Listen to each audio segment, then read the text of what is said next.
Howdy, Jacob here. Today we're doing a one-off on AutoZone. AutoZone is in the specialty retail industry, similar to an Advanced Auto Parts, maybe an O'Reilly, where they distribute automotive replacement parts and accessories around U.S., Mexico, and Brazil. 54 billion market cap on essentially the same enterprise value. Growth is not extremely sexy, but I love consistency, and darn if they're not consistent.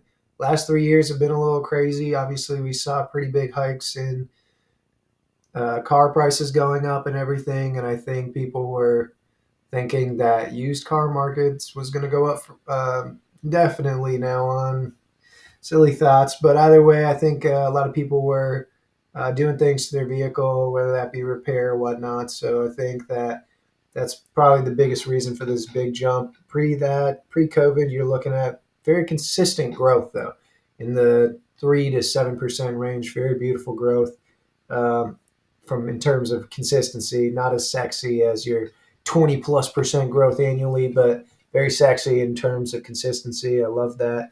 It's not very seasonal, or not very cyclical, which I love. Gross margin, very consistent, 52%. Operating margin, very consistent, 19-20%. Return on invested capital, 40%. They find ways to invest in the business. They're getting massive returns on investment. Balance sheet shows total liabilities greater than total assets, which is interesting. So we see negative shareholder value, but I know this company buys back shares like an absolute wildfire, which will actually, let's look at their income statement. 33 million shares outstanding down to 19 million. So a lot of share repurchases. And let's see what their debt is in relation to free cash flow. So $7.7 billion, and 5 year average, you're probably looking at 2 point, let's say 2.2 or so. So 2.2 billion, that's less than 4 years to pay off their long-term debt. I would say that that's not very concerning to me. Obviously, a very safe company is, has a great balance sheet and everything. And I think that we are seeing an okay balance sheet. Like, you don't want to have 277 million cash on hand with 7.7 billion long-term debt. But again, everything's about when this long-term debt is due. Is it due in 1 year? Well, not 1 year, or else it'd be short-term, but 2 years, 10 years, 30 years, probably has some cutoffs between like 2 and 6 years where majority of their debt is due. But in relation to cash flow, not super concerning. But again, they just be aware that they don't have a whole lot of cash in relation to their debt, because they use all of it on share repurchases, all of it. They have 1 year of paying down debt. Otherwise, they issue a little bit, or 2 years, sorry, of paying down debt. Otherwise, they issue a little bit. But they buy back shares like crazy. Everything that I feel like, whatever this company does, whatever I think that their earnings margins are going to be and everything, I would be doing percent of that, 90% payout of the cash flow to share purchases, because that's what they've done. And, a little bit of reinvesting back in themselves, not a whole lot, not a crazy amount. But yeah, we're probably looking at about 90% of free cash flow to share purchases. And then, I mean, they've been issuing debt, so we can see that, maybe 15% or so to reinvesting, so it's greater than 100%. But for long term, let's start making some assumptions here. So revenue growth, I think is going to be low and slow, but I think it's going to be very consistent. I'm going to be putting 4.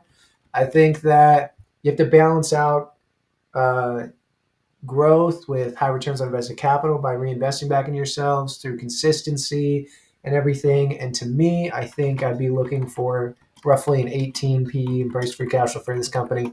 I think there's companies with much more growth ahead of them with reinvestment opportunities, but I think I'm putting a premium based on the fact that there is consistency here. And then when it comes to earning margins here, 14, 16, I like that free cash flow is higher. Let's do 15, 16, buying back shares, 54 billion, that'd be 500 million. And they produce, let's do 4.5, 5%. Let's do 5% share repurchases a year. And we get to a price that, oh, they don't have a dividend, do they? All right, no dividend. So this company needs to fall 36% before I'd be looking to get into it. I think you're looking at a great company, though. You're looking at one of the most common share repurchases stocks that I've heard of. Them and VR are probably the two that I know that just buy back shares like absolute crazy. And you can see -4%, -8%, -9%. Great for them. You just want to be understanding that them repurchasing shares is them using your part of your cash to do this.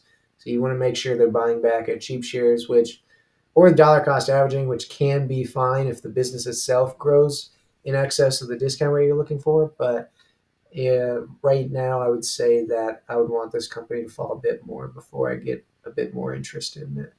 So hopefully you enjoy the video. Have a great rest of your day. Thank you.